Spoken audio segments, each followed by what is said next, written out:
evening, everyone. How are you? Thank God, thank goodness the rain stopped. Y'all can make it. I'm happy with the crowd we have tonight. I was pleasantly surprised after that little storm we had. My name is Craig Clark. I'm the president of the Portrait Historical Society. I want to welcome you to our talk tonight. I have first a few announcements to make. June 9th is our first opening of the museum for the season for the downstairs on our Sunday. Tim Phelps is holding a talk on June 27th at the museum on Anne Hutchinson, talk on Anne Hutchinson.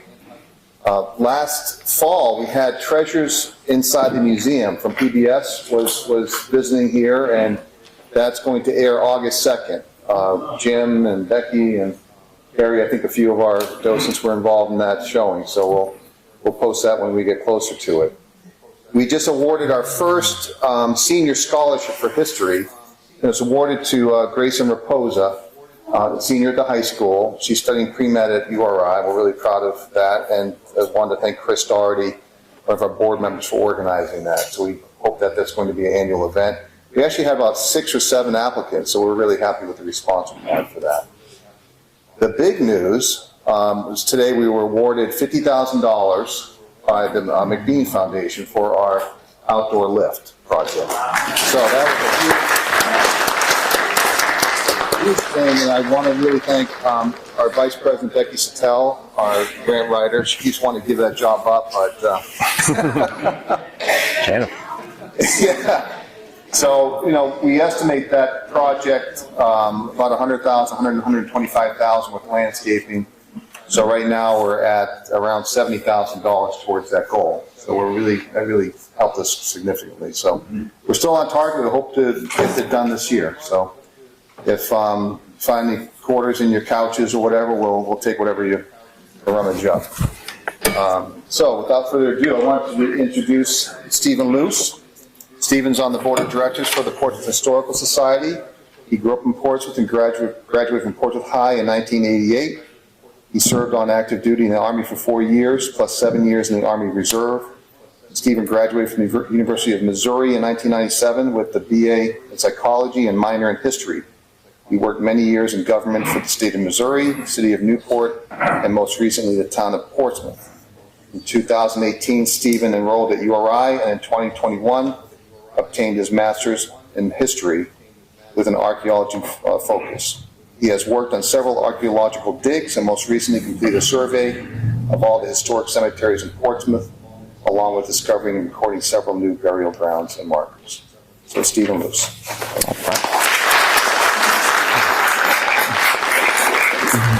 Thank you, Craig. Appreciate that. In the event of an emergency, is that an available exit? Absolutely. It pushes right open, no problem. And that is where the new lift will go, actually. All right, everyone, thank you very much for being here tonight. This is a great crowd. I'm pleasantly surprised. As Craig mentioned, I grew up here in Portsmouth. Is anyone here tonight expecting to learn about the Portuguese in Providence, Rhode Island? Okay, good. What's Up Newport had this talk on their news site and got it wrong. And it's not that unusual, and it's also it's really fitting for this particular project I'll be talking about, because Providence Island has been forgotten several times over the centuries, and it has been confused with other providences, specifically with New Providence Island in the Bahamas. Now, I do have a nifty little electronic pointer, but I like old school. I like the stick here. So this is a very old map from the 17th century, and not very accurate. It comes out of the book Buccaneers of America, 17th century book about the pirates and buccaneers of America, of the Americas. It's a very interesting book. I really do recommend for you to read that if you're able to. So let's move from that map to something more accurate. So I really enjoy obscure histories that aren't as well known, and this is definitely one of them. So this is the island of Providence that we're going to be talking about. It is off the coast of Nicaragua, about 90 miles, and very few people have probably heard of it or have known about it. I wanted to show you this map here just to show you the various places around the Western Hemisphere that I'm going to be talking about tonight. So we're going to be talking a little bit about Nicaragua, where the Mosquito Indians are from. Providence Island, of course. Cartagena, which is a city here in Colombia, very important for this history. The island of Barbados, also important for this history. Jamaica. These are the Bahama Islands with New Providence. I believe the large one here is New Providence. I'm not positive. And of course up here in Boston, Massachusetts area. So all of these areas I just mentioned are going to be showcased in this history, at least a little bit. Now this map will shows us how things were in 1600. So at the beginning of the 17th century, Spain claimed all of the islands in the Caribbean. Spain claimed Florida, Spain claimed what is now Central America.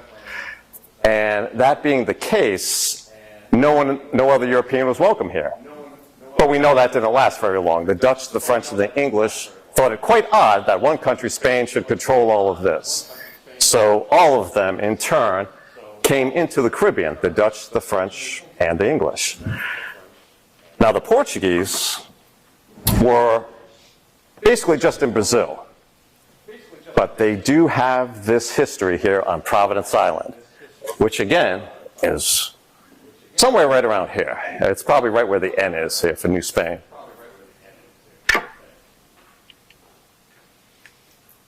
Now this is Providence Island as it looks today. It's a satellite image. Originally, this island was just under 9 square miles, so about 4 miles north to south, about 2 miles east to west. And it was just one island. Sometime between 1634 and 1641, this little isthmus of land was cut to allow this top portion to be its own separate island to be more defensible in the event of attack by anyone. Now, this top island today is called Santa Catalina. In English, St. Catherine. And the bottom large island today is called Providencia, as I have listed up there. But when the Spanish found this island, or came upon this island, I should say, in 1510, it was one whole island, and they named the entire island Santa Catalina. So when I say Santa Catalina today, I'm referring to this entire landmass, including the top small island. When I say Providence Island, I'm referring to the same large landmass, including the top island, when it was under English control. So under English control and in the English-speaking world, it's called Providence. In the Spanish-speaking world, Santa Catalina. Now prior to 1510, for hundreds of years and perhaps even thousands of years, the Mosquito Indians of Central America, current Nicaragua basically, would have traveled to Providence Island. The mosquitoes, by the way, have nothing to do, the name has nothing to do with the bug. So it's something you got to get past. It's just similar type names. Sometimes the people are spelt with a M-O-S, sometimes with the M-I-S. And the Mosquito Indians came to Providence Island at least on an annual basis for centuries to gather turtles, the green turtles. The turtles, they hatch, they mate and hatch their baby turtles there on the island. At least they used to, not so much anymore. And they would have come to the island annually for centuries, but there is no evidence that they actually ever lived there.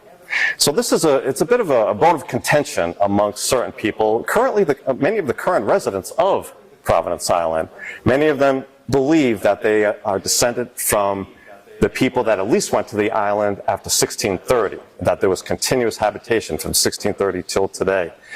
That doesn't seem to be the case based on the histories that we have. So and it also doesn't seem to be the case that this island was inhabited by the indigenous mosquito. As I say, they went there periodically to gather turtles. Maybe they stayed for a few days. There's one report when the English were in control of the island that they were there for about a week before they went back to the mainland of today, Nicaragua. I mention this again because it's something that has been a sore subject for many peoples, many indigenous peoples here in the Americas, as well it should be, because much of the land was stolen from them. Many of the peoples were treated poorly, killed, slaughtered, land was stolen. As it turns out, though, Providence Island did not have that experience, because again, there is no physical evidence that anyone was living on this island prior to 1628. Again, not to say that some people didn't come for a few days or a few weeks, but definitely no permanent settlements that has ever been discovered. Now, this real quick, there's kind of a lot here to read. You don't have to worry about reading it. When I do have words on slides, give it a quick read if you want. I'm going to be going over it as well, so whatever's more comfortable to you. You can listen to me verbally say it or do a quick read. So this is basically just a quick summary of the habitation of Providence Island in the 17th century, from 1628 to 1670, but we do have a couple of things that happened after that. So just really quick, 1628, the island was located by the English pirate Daniel Elfrith. Also, he was a privateer, he was a ship captain. He did whatever he could to make money, like a lot of people back then did. And Daniel reported the island back to Robert Rich, who's the second Earl of Warwick. And he is very important in colonial American history, very important in Rhode Island history, and I'll get to that a little later as well. 1630, colonists arrived from Bermuda. They arrived on the Seaflower, which is the sister ship of the Mayflower. 1630, if you recall, was also when the Puritans came to Boston. So what we have here is this dual settling of the Americas in the north, here in New England, and in the Caribbean. So you have English Puritans coming to New England to start their settlements, for example, Boston in 1630, and also going to the Caribbean. Now, these aren't the only two English settlements. Of course, Jamestown was before that. There were settlements up in Maine. There were other Caribbean settlements of the English as well.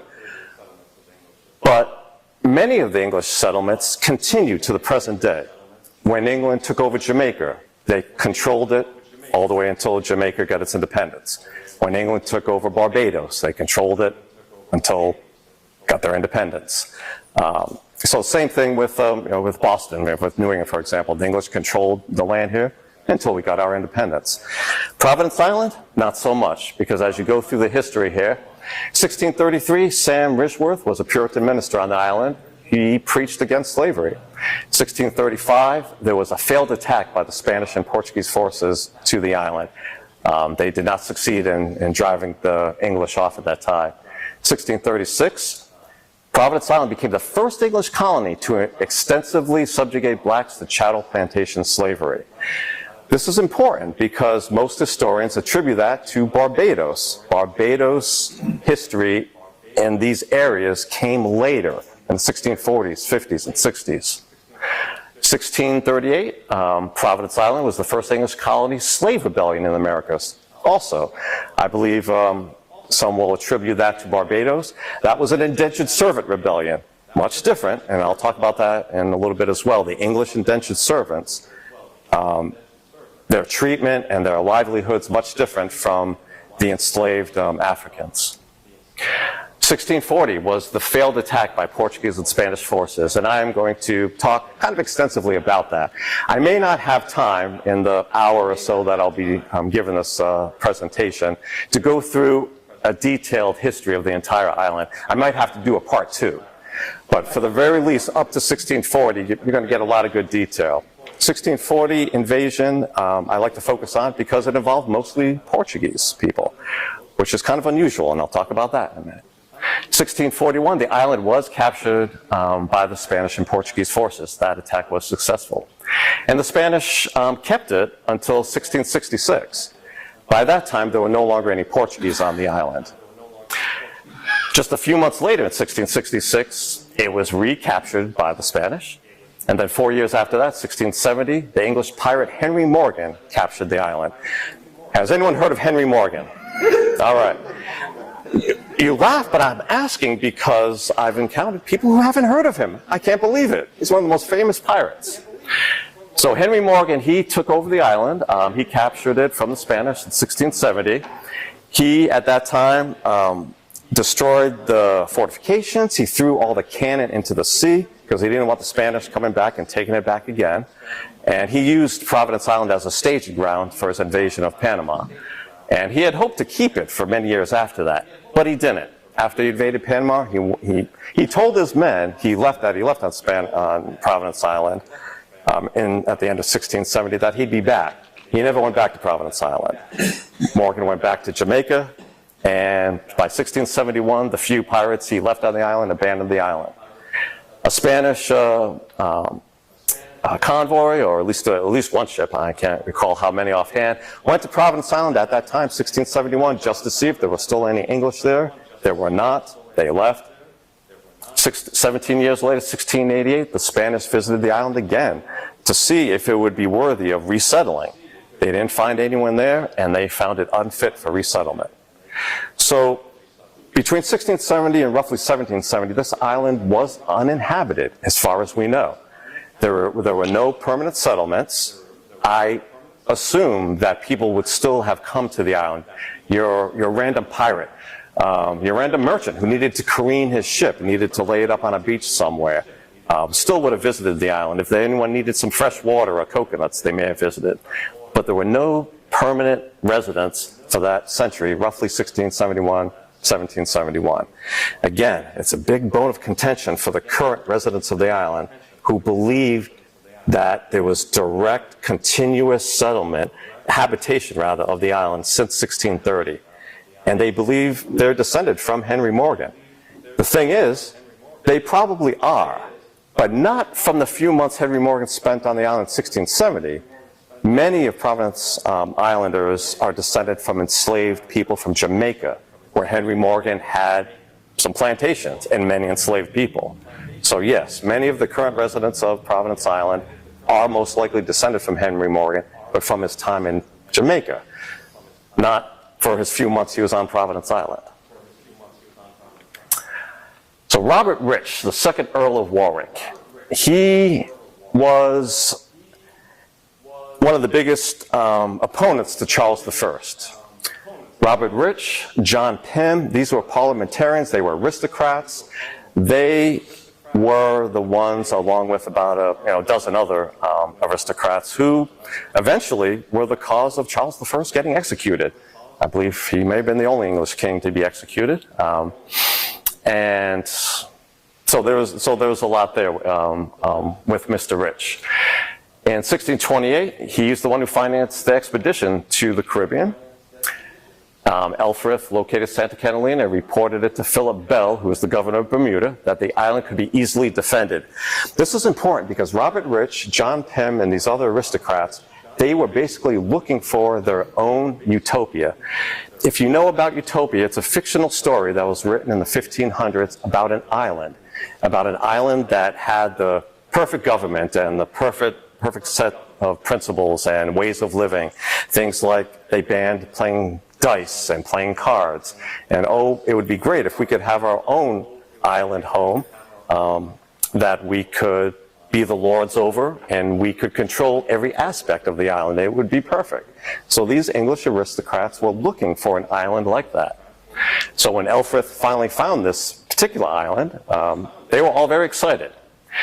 Warwick received a letter of marque from the King Charles, to settle Santa Catalina, and right at that time it was renamed Providence by the English. Of course, the Spanish still know they have an island out there somewhere that's called Santa Catalina, but they don't bother with it at all. 1630, Warwick and others, such as John Pym, created the Providence Island Company. They envisioned the small isolated island as a Puritan base of an English empire in Central America. That was their goal. And part of that goal was to enlist the help of the Mosquito Indians. Some of the direct orders that Robert Rich and the other members of the company gave to the settlers on Providence Island was to treat the mosquitoes with respect, treat them with reverence, do not enslave them, do not harm them, trade with them. We want to establish trade basically so we can make money. Now that is in stark contrast to how they treated the black enslaved people on the island. So just something to keep in mind. There's always good with bad with things like this. 1643, I put this up here just to give the connection between Warwick and Rhode Island and New England. So Warwick was appointed the chair of the Commission of Plantations, which incorporated Providence plantations, and then Rhode Island. I believe that was in the 1650s. And he was also instrumental in the founding of Warwick. Specifically, Sam Gorton went to England, talked to Robert Rich and asked for his help, and Robert Rich gave him his blessing, and so Sam Gorton named the settlement that he created Warwick in his honor. As was mentioned by a lady here in the audience, the term plantation did have a different connotation back then. It was basically planting colonies is what it was. A plantation was a colony planted somewhere, started somewhere. Unfortunately, those in the American South use that term for a different matter, and we know what happened with that. So quick little time frame between 1630 and 1635. The colonists attempted to make a profit by growing a host of marketable crops, such as tobacco. Tobacco does not grow very well in the Caribbean. It grows well in Virginia, but not in the Caribbean. So it didn't work out too well for them. They were never able to realize any significant profits. So some colonists turned to pirating by attacking Spanish and Portuguese interests. Now, this was against what the company wanted back in England, but they weren't on the island. So this is a very key factor to keep in mind. Unlike Boston and other colonies here in New England, the aristocrats for the Providence Island Company never came to Providence Island. They did not live on the island. Whereas in Boston, the aristocrats came. John Winthrop, Roger Williams, they came and they were part of the community to help build those communities. So as you can imagine, the people on Providence Island didn't have an ownership in the island. Literally, they were not able to own any of the land. They were there as indentured servants, and after their term of indentured servitude, they were promised some land either on the island or on the mainland, but they were never able to own it. They were tenants. So they were going to be tenant farmers. So this entire island was owned by the Providence Island Company, and those who went to settle there were just working there, basically. A few Puritans wanted to emigrate to the island compared to Massachusetts due to too many bad reports and letters coming out of Providence Island. So the English indentured servants who went to Providence Island were treated poorly. They were tired of eating turtle meat. It was too much for them. They couldn't handle it anymore. It's a beautiful island. It's literally, you know, it's a Caribbean island. It's like paradise. But if you can imagine, in the 17th century without electricity, it gets hot, it's humid. There are these biting ants. There are these thorns. It can be unpleasant if you don't have the proper equipment. And then the use of enslaved Africans and the practice of pirating caused much dissension on the island and concern for would-be settlers. So here on this island, you have military personnel who are in charge of the defense, separate from the tenant farmers. That wasn't the way here in New England. The farmers, the colonists, they were also part of the military. But everything was separate here on the island. And so the indentured servants in England did not see it as a very good option to go to this island where they would have to deal with pirates, they would have to deal with issues with people being enslaved, which also undermined their own position as well. Now, in 1635, a few of the enslaved black men on Providence Island escaped the island, including Juan and Francisco Biafra. So Juan and Francisco, they had, the last name Biafra comes from Nigeria. It's a region. It's not their real name. Just like Juan and Francisco were not their real African names. They were kidnapped in Africa by the Spanish, and they were given Spanish names. They were raised in a Spanish household. And then their ship was taken over by one of the English pirates from Providence Island. But they escaped in 1635, and they then gave a detailed account of the English on Santa Catalina and the island's defenses to the Spanish authorities. I find that kind of interesting. So for 5 years, 6 years really, it kind of started in 1629, 6 years, there are English and a few Dutch pirates on this island, and the Spanish had no idea. It goes back to that map I showed you of the entire Caribbean and Central America being under Spain's control. They had a lot of land. They weren't going to be concerned with every little island, especially one as small as this, only 8 or 9 square miles. And by the end of July 1635, a fleet of 3 ships and 5 small boats with 225 Spanish and Portuguese soldiers reached Providence Island. I imagine it was an amusing scene because the Spanish commander went to the governor in the harbor and said, "This is our island, you need to leave." And the English governor said, "No, we can't do that. It would be against what our bosses back in England want." So it was just odd that they would ask them to leave, as if they were going to just say, "Okay, we'll be out here tomorrow." So the Spanish and Portuguese, and I include Portuguese in the 1635 invasion attack, simply because there were many Portuguese soldiers and sailors in Cartagena, and so they could have been a part of this. They most likely were, but the sources actually don't indicate that. So in this particular case, this might be more of just a Spanish attack. Really quick, I want to mention why this is important and why this is even an issue. So Portugal is one of the oldest nations on earth. It's one of the longest independent sovereign nations. 900 years ago it became independent, and for the past 900 years it's been its own independent sovereign nation, except for 60 years between 1580 and 1640, years that coincide with the Providence Island time I'm going to be talking about. For those 60 years, the 2 crowns were united.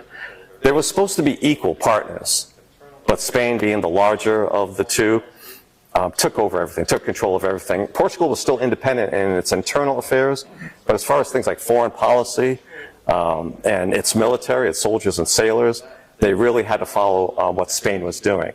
So Portugal and England were allies since the 1300s. That alliance is still in effect. It is the oldest alliance in the world. It's about almost 700 years old now between Portugal and England. So during these 60 years, it was bad for the Portuguese and English. English were sad and the Portuguese were sad because they were friends with each other. But the English and Spanish were never friends with each other. So when Portugal and Spain combined their 2 crowns, Portugal had to now be enemies of England. And they didn't like that. You've heard of the Spanish Armada. It was actually a Spanish-Portuguese Armada that left out of Lisbon in 1588. Again, the Portuguese didn't want to have anything to do with that. They did not want to attack England. But so that was the situation. So this is why there is this distinction between the Spanish and Portuguese at this time, because on the one hand, they're under 1 crown for these particular years. On the other hand, there's still 2 separate peoples who then separate after 1640, which becomes really interesting in this particular history. Now, I was fortunate enough to visit Providence Island 5 years ago, and I have some pictures here from that show what I'm wanting to show. So this is the east side of the north portion of the island. So the North Santa Catalina Island, where today is the small one up top. And this is the east side of this. So this is where the Spanish and Portuguese sailed around and thought that maybe it would be easier to attack this spot right here.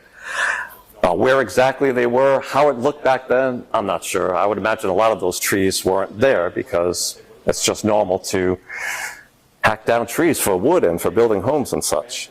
But this is roughly where that they would have tried to land. So they and their ships, the Spanish and Portuguese and their ships, came under intense cannon and musket fire when they tried to land there. The attackers soon realized they did not have enough soldiers for this invasion. At least 5 were killed in these attempted landings and several wounded. After this failed invasion, it convinced Charles I of England to grant the Providence Island Company a patent to issue their own letters of marque for privateering. In retaliation. That's the word I cut off there.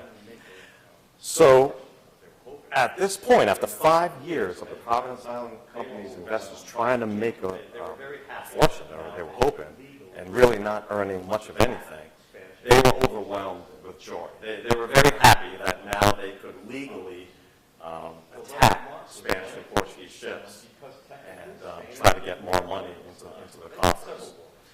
The letter of marque was granted because technically Spain and England were at war at this time. They had several wars. So 1625 to 1630 they were at war, and then other times after that. This is on that east side, Santa Catalina Island, the North Island. Now this is on that east side, Santa Catalina Island, the North Island. This is one of the original cannon. So as I mentioned, I'll mention again, so I'm kind of going chronologically. So in 1670, Henry Morgan, when he took over the island, when he captured the island, he threw a cannon in the sea. This would be one of those cannons. Now whether this is one of the original English cannon from the 1630s, or whether it was a later Spanish cannon from the 1640s, or even after the 17th century, I'm not positive. But based on the fact that it was brought up out of the sea, it's probably one of the original ones that Morgan's men dumped in the sea. And that the cannon itself is original. Of course, the wheels and such is a reproduction. Similar to the cannon we have in front of Town Hall. If any of you have seen that. That cannon came out of the bay from one of the ships, I believe, during the Battle of Rhode Island, or at least when the British were here.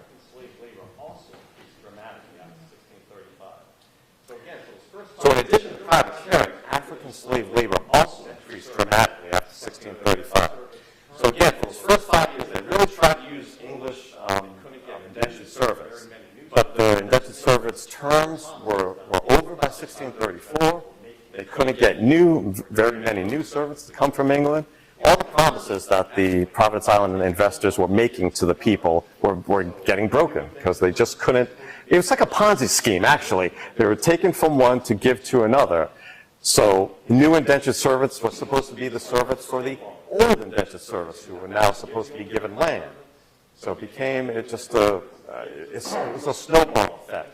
They didn't have land to give the old indentured servants. They didn't have new indentured servants to give to the newly freed indentured servants. And so who would want to go there? I'll go to Boston instead. And that's pretty much what happened. Now, Providence Island was also the genesis of large-scale African-based plantation slavery in England's colonies in the Americas, so I had mentioned that, and again, I think this is very important, because it's a part of history that has been forgotten. If you read historians and scholars about this issue, they will always point to Barbados as having all of these things, but it happened here on Providence Island first, a full decade, couple decades before. It took several decades, actually, before Barbados or any English colony had such a high ratio of enslaved to settlers. So Providence Island, at the height, they had about 1,000 enslaved Africans to about 400 colonists. And that type of ratio, 2.5 times the population in enslaved people, did not occur again for several decades. It took until, I think it was the 1670s, before Barbados had a similar high ratio of enslaved people. Not something to be proud of, not at all, but just a fact of the history to get it accurate. So the Puritans on Providence Island were the first to switch from small-scale tobacco farms worked by a few indentured English servants to the use of many enslaved Africans on large plantations. Providence Island was also the genesis of African slavery in New England. So this is a very interesting part of the history. It's very sad and unfortunate, but to me, it's just interesting at this point. So the Pequot War of 1637 included the slaughter at Mystic Fort. Several hundred Pequot men, women, and children were burned to death there. But there were other battles as well. I don't believe it was the slaughter at the Mystic Fort that these 17 Pequots came from. I believe it was a raid that was after that. But these Pequots who were taken in battle, and again, 15 boys and 2 women. So you know, most likely, these are not people who are actively fighting the English, but after the English killed the men, the Pequot men, the English took these boys and women as as trophies, as their booty, and to be sold. Now, the problem with selling an indigenous person here in New England, where their family and friends and their relations are from, is obvious. It's easy for them to run away back to a local tribe somewhere. And this is where they were born and raised, so they know the land better. Better to send them someplace else. And so that's what their thinking was, to send these 17 Pequots somewhere else and exchange them for people that might be more compliant and not so ready to escape. Now, the ship, I believe it was the ship Desire, that left out of New England in July 1637. It was supposed to go to Bermuda with these 17 Pequots and exchange the 17 Pequots for some black Africans there. But according to the captain, he missed Bermuda. I mean, without modern equipment, I could see that kind of, maybe. But if you saw how the Caribbean is set up, after missing Bermuda, you come to many more islands before you get all the way to Providence Island in the far western Caribbean. So I think he had other intentions. Not sure exactly. He had other money-making opportunities by taking the 17 Pequots to Providence Island. But that's what he did. He took the 17 Pequots to Providence Island, exchanged them for a number of enslaved Africans and other things as well, which it makes me wonder what the exchange rate really was. But anyways, so those Africans, I came back with them right around February, I believe it was, February 1638 is when the Desire made it back. Those were the first Africans enslaved here in New England, and they came from Providence Island.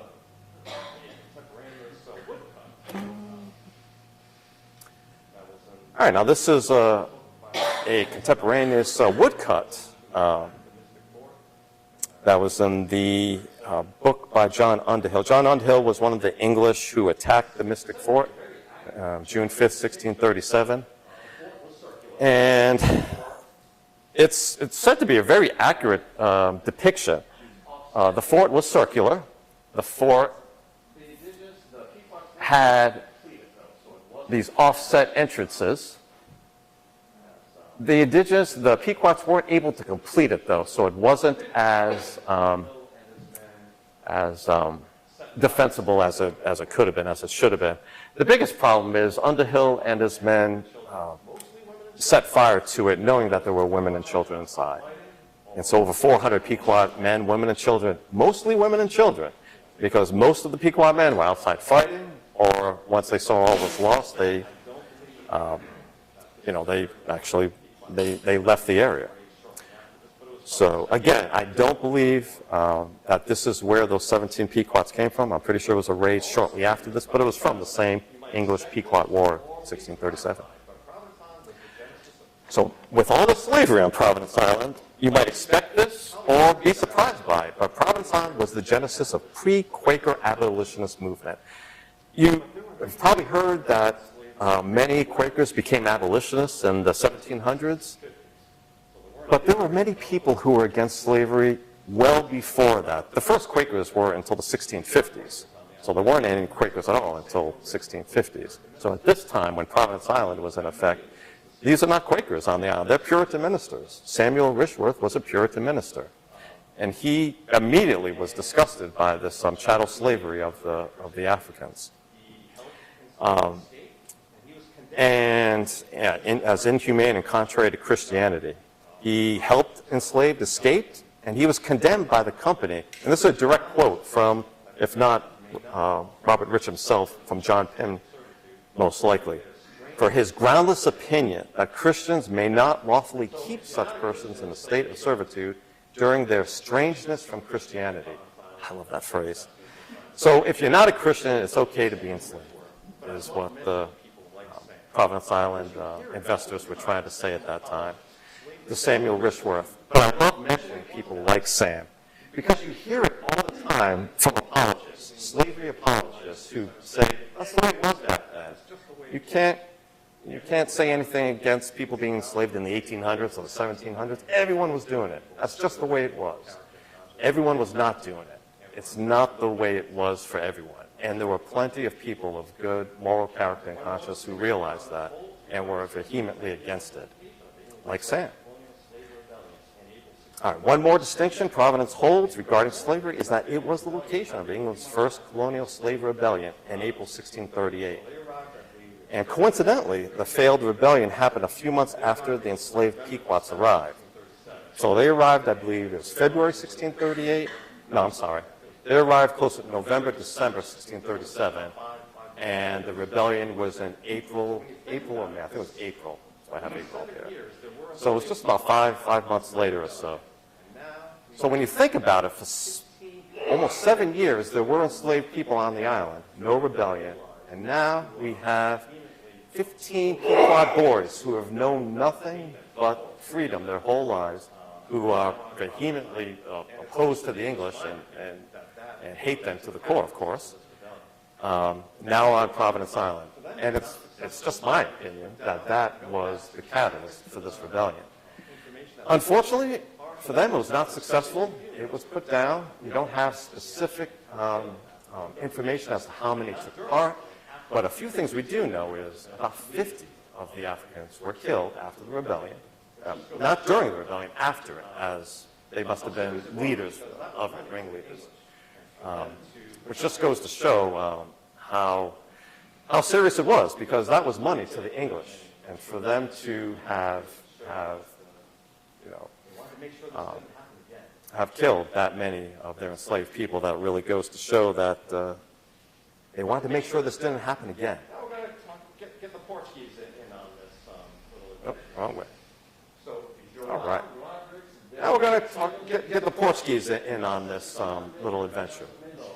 So, João Rodrigues de Vasconcelos e Sousa, who's the second Conde de Castle Melor, or in English, John Sousa, the second Earl of Castle Best.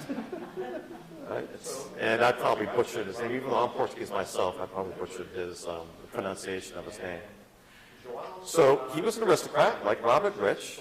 They were contemporaries.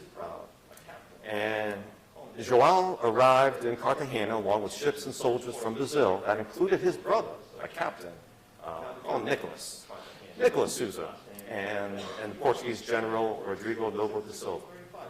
Now, the governor of Cartagena, last name Aguilera, he was under standing orders since 1635, so for the past 5 years, to remove the English from Providence Island.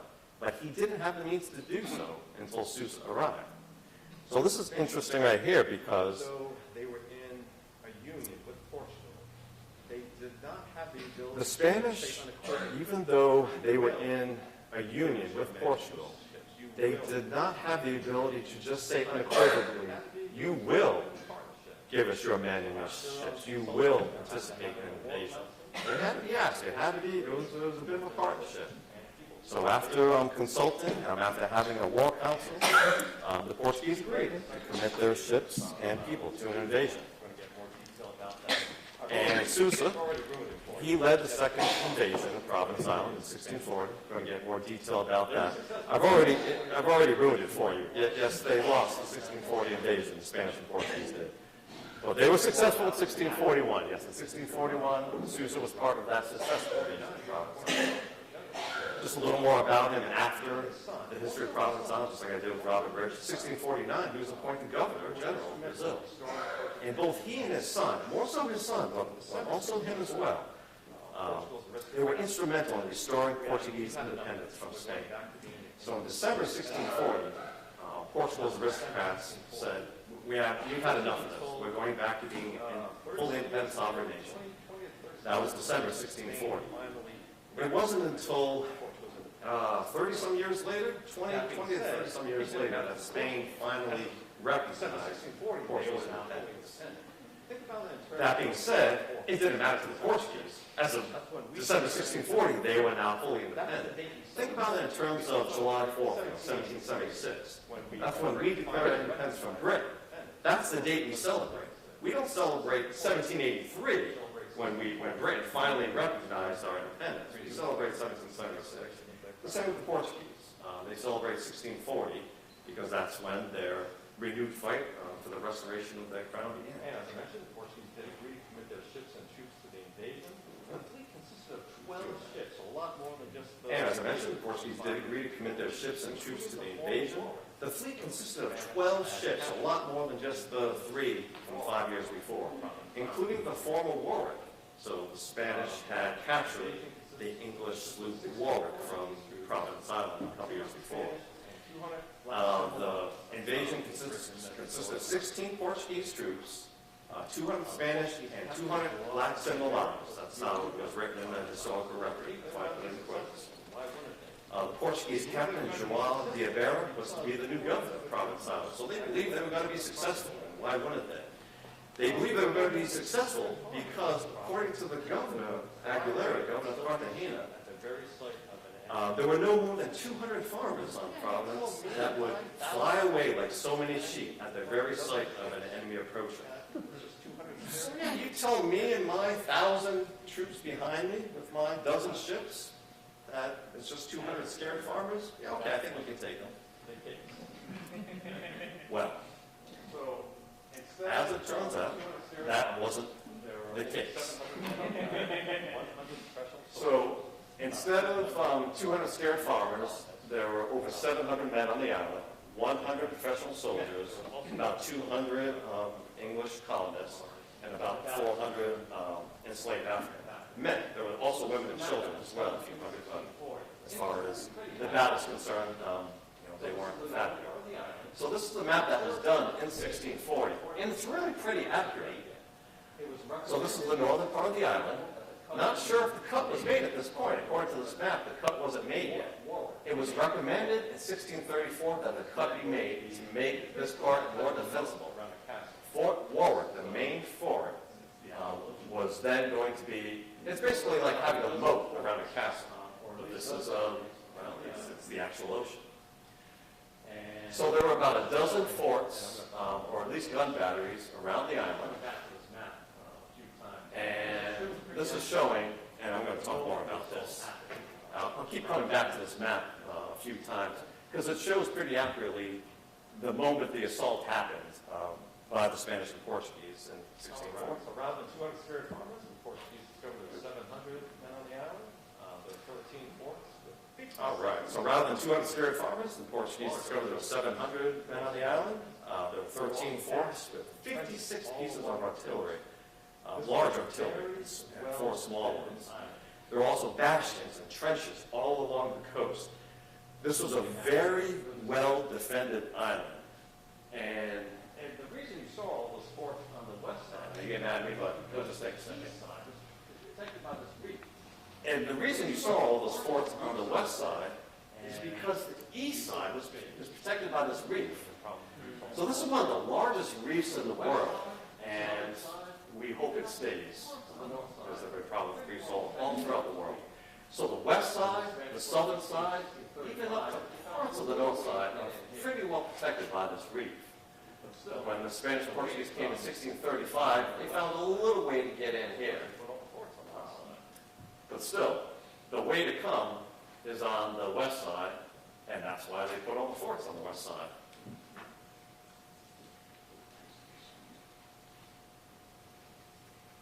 All right, so on May 29th, the Portuguese Captain Ibeira used the caravel to recon the west shore. All right, so on May 29th, the Portuguese Captain Ibeira used the caravel to recon the west shore and saw the English remove a cannon from the mouth of the Black River, and also one from Fort Black Rock. Based on that, So is João this cannon here was removed.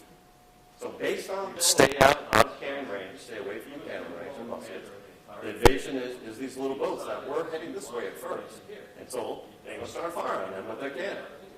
So Captain Ibeira decided, well, I've got to take this invasion force somewhere, so he went over here.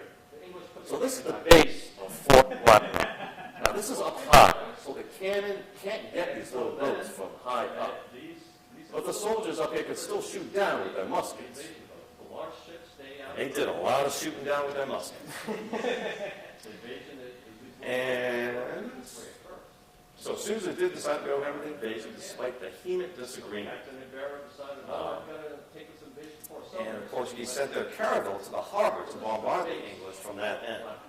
However, the cannon the English had. So this is the caravel, Portuguese caravel, that was sent to the harbor, to basically just engage these people, to keep as many of the English as possible from here, having them go over here. It didn't really work. It didn't help them one bit, actually. And this is an actual picture I took from that vantage point. So from right here, looking northeast across the harbor, basically this is where that caravel was, around here. So this is modern, today's Santa Catalina and Providence, as the Spanish called the large part, the small part. So New Westminster was to be the city that was founded by the English, and it was centered here. Had a little debate about that with some people, whether New Westminster was just that one section of the harbor, or whether New Westminster included the entire island. They were arguing with me, but I had to point out to them other English islands, such as Connecticut Island. One whole island, called Connecticut, has one town, called Jamestown. Even though that town is centered around one area for the most part. One town for the whole island. And the English had that in a lot of places. Block Island, one town, New Shore. So, and this island, originally, Aquinic Island, and Rhode Island, one town, Portsmouth, at least for 1 year. If this island was smaller, it probably would have just had this one town, Portsmouth. But this island was large enough that we had another town set up on the south end. So it's my opinion that New Westminster wasn't just that main part right there, but rather the entire island was also New Westminster.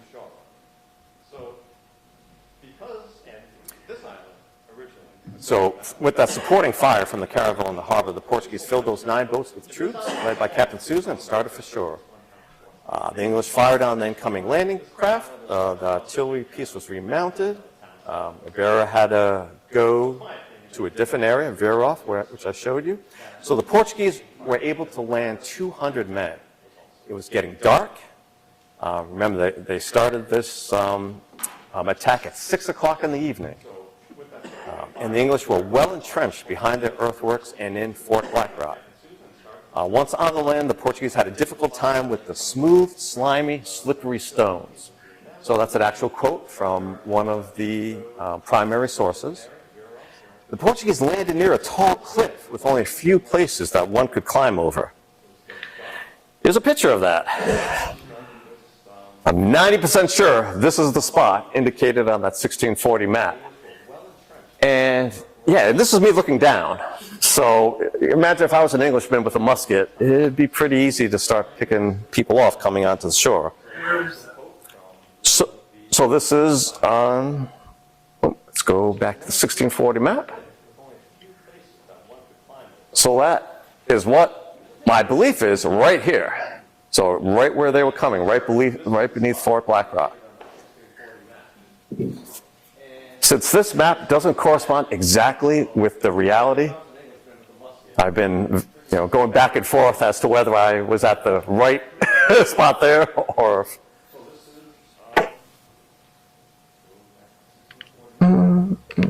All right.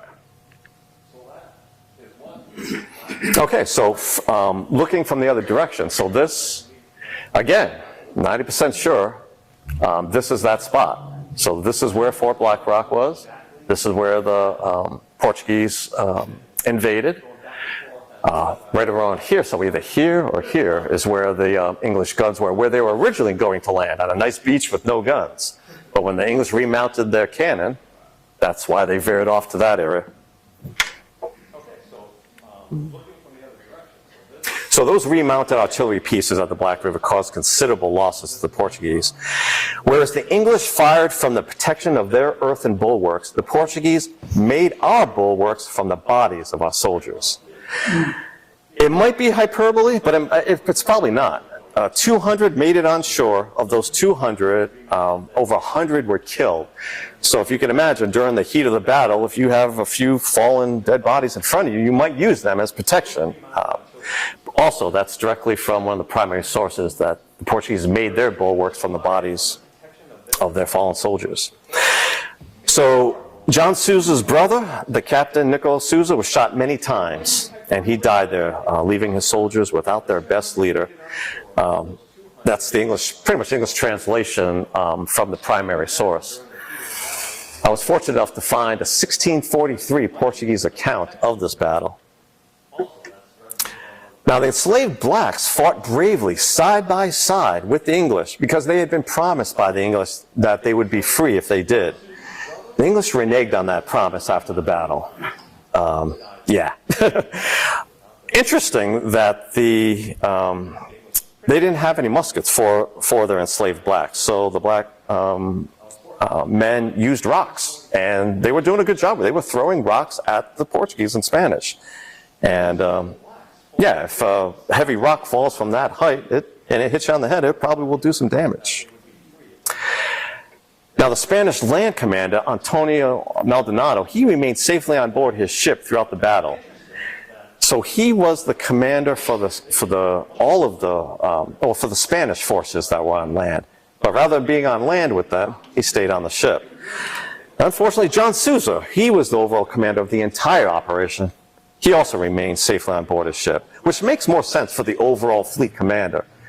But for the land battle general, Antonio should have been there. Just like Nicolau was there as the commander of the Portuguese troops. Antonio should have been there on land as commander of the Spanish troops. Now, this is from that same spot, just showing you the volcanic nature of the rocks.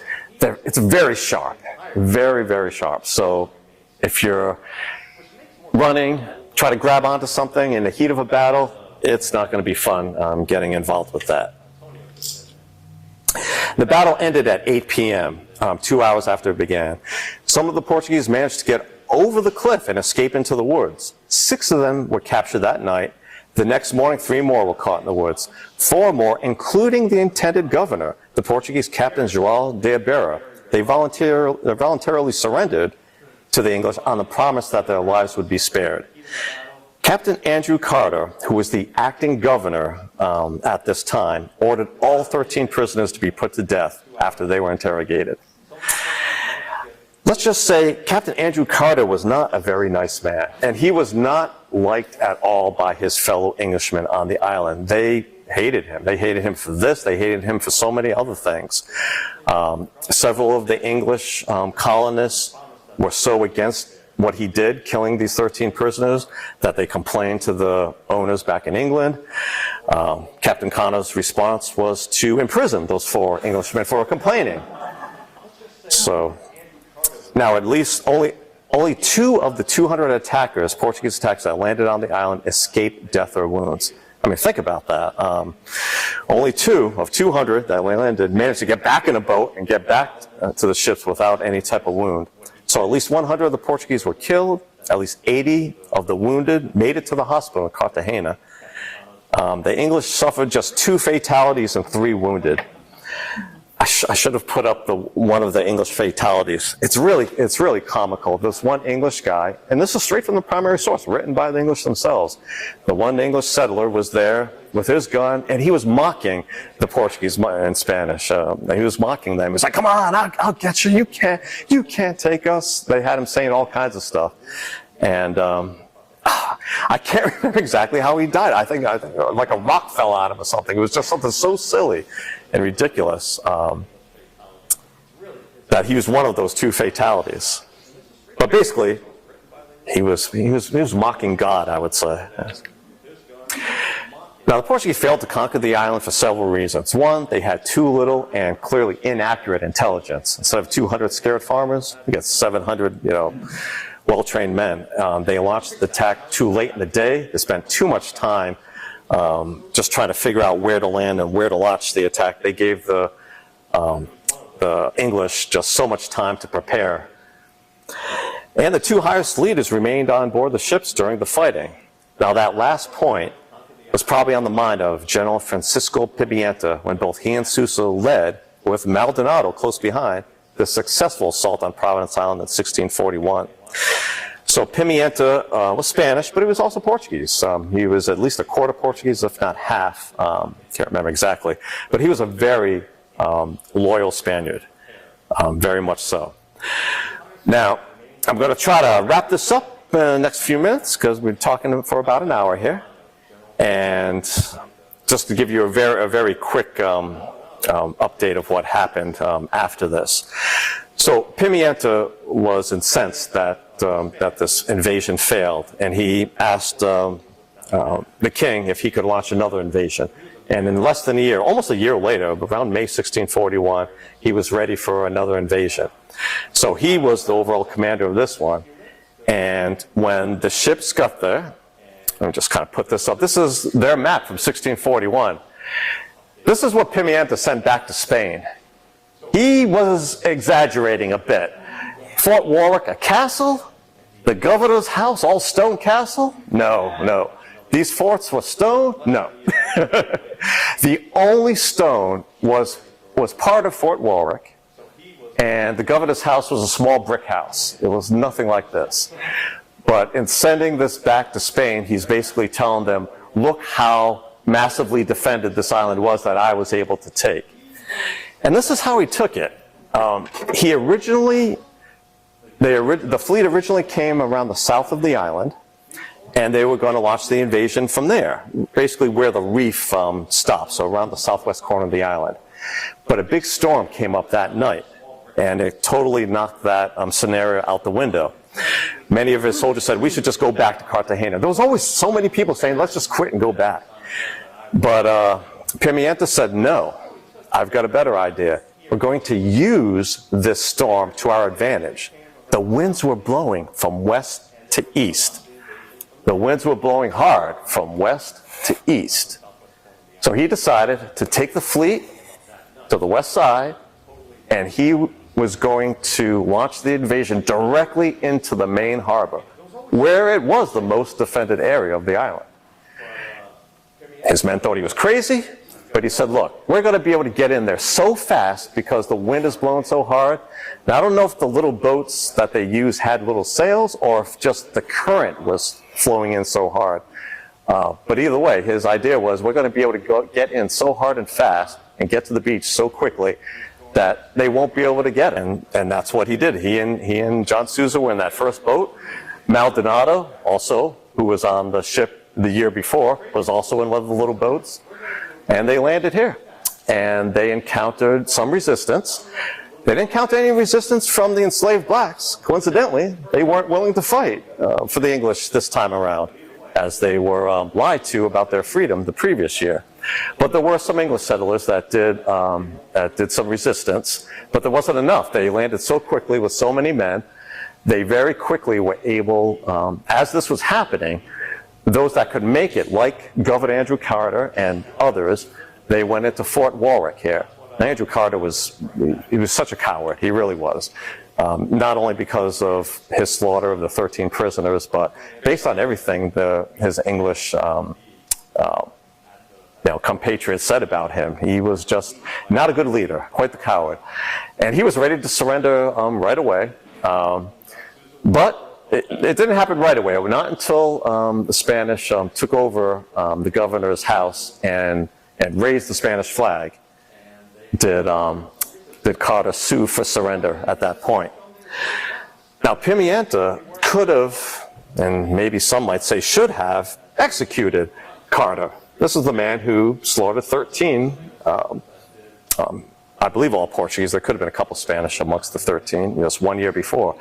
But Pimienta was gracious. He gave all of them, he allowed all of them to live, all of the prisoners to live. So Pimienta and Sousa, they entered Fort Warwick. They ended up, Pimienta's orders were to destroy all the forts on the island, so the English couldn't reuse it again. He ignored that order because he saw that the English had done a really good job with fortifying the island. So he decided to keep the forts and the house and keep it as a garrison for the Spanish. So when Pimienta and Sousa and the rest of them left, they left 150 soldiers behind, exactly 100 Spanish and 50 Portuguese. Now, and it's very quick, let me back up on this. Remember, Portugal had declared their renewed independence a year before, okay, 1640. I could talk about this for hours. I'm going to try to wrap this up quick for you guys. But basically what I just want to point out is Pimienta had to look at all the Portuguese around him and wonder if they were loyal to him or not, or if they were going to stab him or his Spanish soldiers in the back, or if they were going to run off. And these things happened. At the end of the 1641 battle, a few Portuguese took a ship, one of the ships, and tried to leave with it, to sail it back to Portugal. Because they knew what had been going on over the past year in Portugal, that we're getting our kingdom back, and we're basically prisoners here in Spanish Cartagena. That was unsuccessful. Pimienta and his men captured that boat, and he executed those Portuguese for trying to go away with that.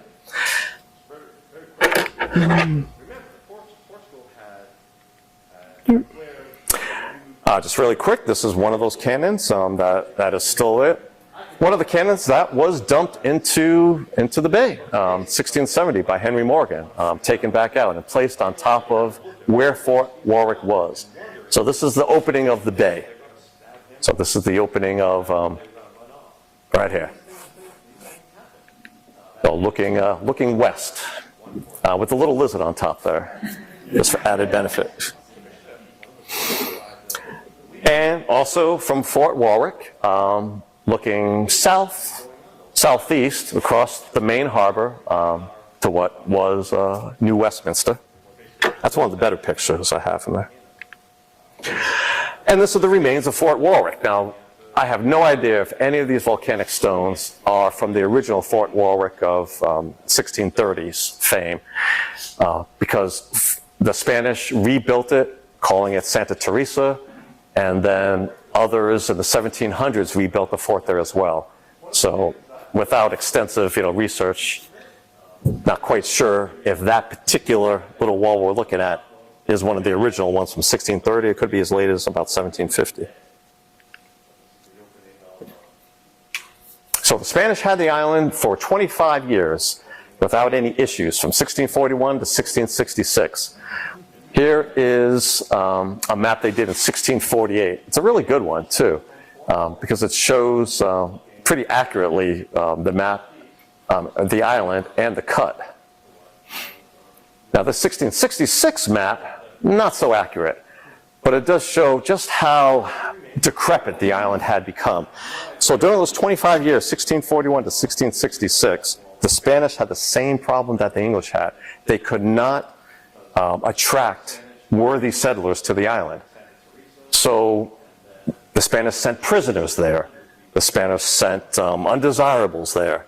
It was not the most, and for the 25 years, whoever was manning the island continued to write letters to Spain every year asking for this, asking for that. We need money, we need food, we need soldiers, and they never got anything.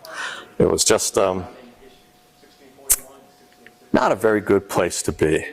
Well, and then, really quick, 1666, that's when Edward Mansfield, we're not sure if Edward was British, English. If he was, his name is Edward Mansfield. Or was he Dutch? It would be Mansveld. I think it was Dutch. But he was the one who took the island in 1666 and just had it for a few months. But then the Spanish got it back a few months later and remained there for 4 more years until Henry Morgan came in 1670. 1670, he very quickly, easily took the island. The Spanish were like, you can have it? They didn't put up a fight at all. You take it, please. Get us out of here. We hate it here. And he did. He got them all. He got all the Spanish, because no Portuguese left on the island at this time. By the 1650s, the few Portuguese were sent away because they were a liability. As a matter of fact, in the 1640s, some of the Portuguese did try to kill the Spanish governor and take over the island. That was unsuccessful as well. So by 1670, there were no Portuguese left. It was just Spanish. And Henry Morgan took them to the mainland, left a few of the pirates on the island, and was supposed to come back, but he never did. And that's my talk for tonight, people.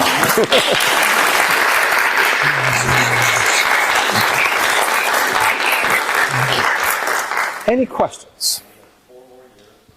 Yes, Tim. Why were they fighting? When? Why was it so hard? So it wasn't valuable at all to the Spanish for over 100 years, 120 years. It wasn't valuable at all. It became valuable to the English because they hoped it would be their base for an empire in Central America. They hoped they could make it the way they wanted to, like Utopia. So it was valuable to them for that. It became valuable to the Spanish after 1635 once they found out that the English were there. It's like when, a kid starts playing with someone else's toy, right? That the kid isn't playing with, but now that someone else is playing with it, now he wants his toy back. And so it became important to the Spanish only when the English were there. Once the English were no longer there after 1670, they sailed by 1671, they looked around, no one's here, they went back to Cartagena. It was no longer important. Yes? Was there any successful crop? Any sport? No, they tried so many different things. They tried like this flax type of plant that sort of might replace cotton. They tried tobacco, like I said. They just tried so many. They didn't give enough time to any one crop. The investors allowed them the latitude to try anything they wanted, try it. And if something just went wrong one time, they're like, all right, forget that crop, let me try something else. So they really didn't stick with something long enough. What about modern day, as far as what's going on there today? Well, one of the biggest things is just last year or 2 years ago, very recently, there was a huge hurricane that had a direct hit on Providence Island. As far as we know, the first time in recorded history. And I mean, I could show you all the pictures I took when I was there 5 years ago. Compared to today, it's just, they've done some rebuilding, but the island was devastated by this hurricane 2 years ago, just totally devastated. I mean, it's an island for locals, so people live and work in there. There's about 5,000 people there on the island, and they've been there for, at least the past couple hundred years. Basically tourism, diving is one of the biggest money makers. Also crime. A lot of the islanders, they joined the cartels because it was a stopover for the cocaine. Pablo Escobar had a house there on the island. I went to visit it, actually. I can show you those pictures if you want to see those. There's not much to see anymore. His house is all decrepit. But it was kind of interesting just to see where he had one of his houses. So, tourism is probably the biggest moneymaker, honest moneymaker nowadays. But with that hurricane, with the destruction it did, I'm just looking at the satellite image, and you can see the few new roofs compared to all of the buildings that have been totally devastated next to them. It's bad. Colombia. So even though it is right next to Nicaragua, it's part of Colombia. That's another bone of contention.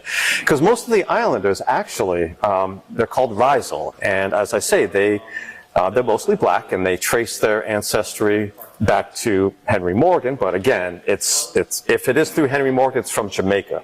Most of them, their ancestors came from Jamaica.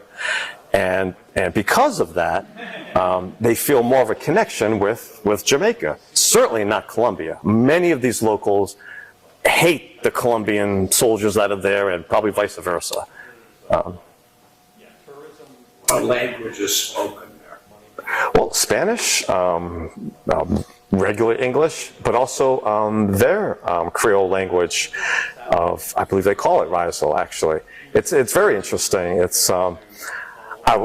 They've made a few books with the language, and I actually took photographs of every page in a particular book. So it's really interesting to try to read it and see if I can translate it. Most of it's pretty basic, but some of it it's specific to to them, and you really have to be more familiar with the language to know it completely. But yes, if you just speak English, to even the locals who have their own Rizel Creole language, they can understand you. Feel more of a connection with Jamaica. Is it dormant mostly for the volcano activity?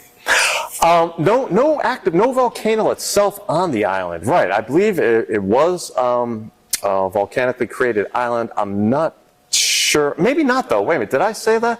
Because of the jagged rocks, right? Now I can't remember. This is something I knew 5 years ago, but now I can't remember if it's a volcanic island or a coral island. But no volcanic activity there now, not at all. Any other questions? Yes. What happened to the remaining English settlers, and what happened to the enslaved population after the Spanish? Great questions, right? That could take another hour to explain all. Try to be really quick. Remember, Pimienta was being gracious, so he actually sent all of them back to Cartagena, the men, the women, the children, and the enslaved. The enslaved Africans that were captured by the Spanish were sold back into slavery. The women and children from Cartagena, they stayed. Many of the Spanish families hosted these English women and children in Cartagena, and then they sailed them back to England. I think they stopped off in Spain first. The English men, there are two different versions for what happened to the English men who were taken prisoner. Now, many of the men, they no matter what, they survived, and you find them again in history. So Andrew Carter, for example, you find him being a part of an attack on Jamaica some 20 years later, something like that, 10 years later. But so there is one version that has initially these English prisoners being taken to Cartagena and being enslaved and being put to work. And one of the sources I read was they were worked so hard, worse than the black enslaved were worked. But there's another source that I read that says that didn't happen. They were also just sent back to England. So it's one of these complicated things, but. So after the Spanish finally did take it over, it was just the Spanish and Portuguese on the islands until... In 1641, just Spanish and Portuguese for about 10 years. By 1650s, no more Portuguese. So 1651 to 1666, just Spanish. They didn't keep any of the enslaved population on the island to work the land, or... That is a good question. That is a good question. Initially, no. Initially, they were all taken off and they were sold. Probably they had to pay back, the Spanish monarchy maybe. Yeah, they were all taken off. Initially, Pimienta just left 150 soldiers on there, 100 Spanish and 50 Portuguese. As time went on, they did bring in more enslaved black people onto the island, and also criminal Spanish and ne'er-do-wells and just anyone they could get to go on the island. Any other questions? All right. Thank you very much.